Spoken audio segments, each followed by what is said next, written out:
Hi, my name is Boris, and in this video I'm about to show you how you can make your hi-hats much more interesting by adding the Corpus effect. Let's listen to the track and then I'll solo the hi-hats.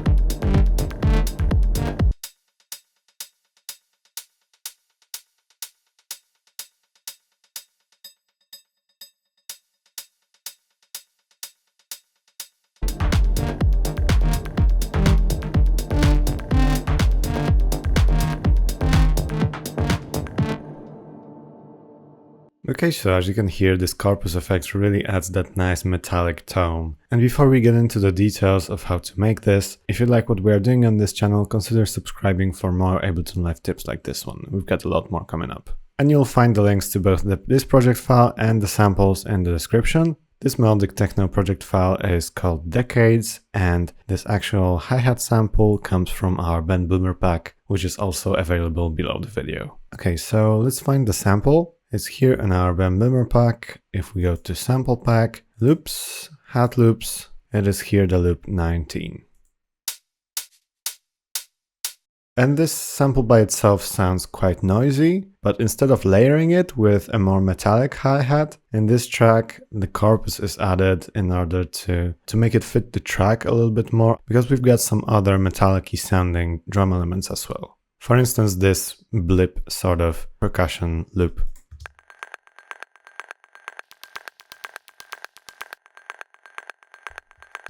Okay, so Corpus is a modeling effect which simulates the acoustic characteristics of resonant objects, and we've got 7 types of these resonant objects. There's beam, marimba, string, membrane, plate, pipe, and tube. But we are using the first one, the beam, and maybe I can actually duplicate this track, and one of the most important controls here would be this tune control over here. So this allows you to tune the metallic sound in order to make it fit the key of your track. Let's solo this instrument, and I will play the Corpus element only, so all the way up with the dry wet, and you'll hear the metallic effect. And if we use the tune knob,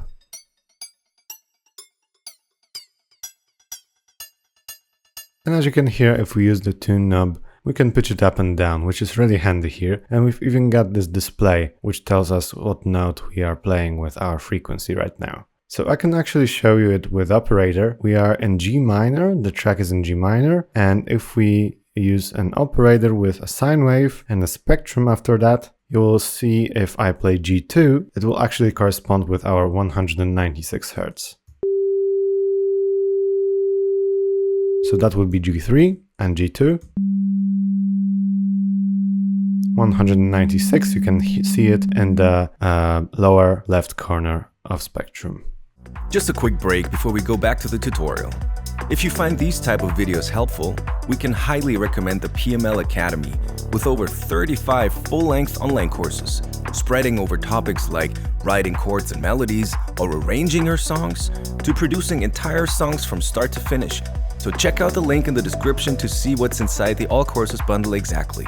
Okay, so that would be our tune knob, and mostly you only need to mess around with this XY pad here in order to get a quick result. So maybe let's go all the way up once again with the dry wet, and we can mess around here.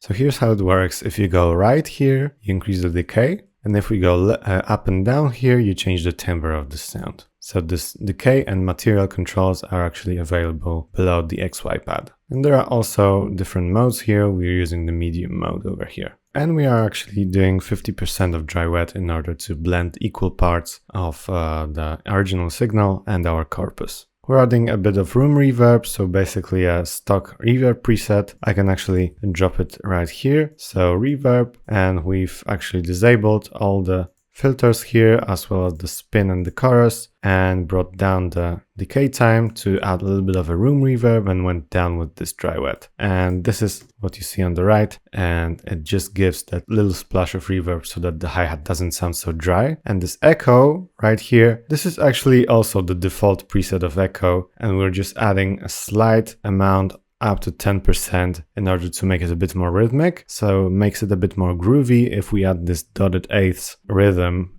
which is coming from the echo.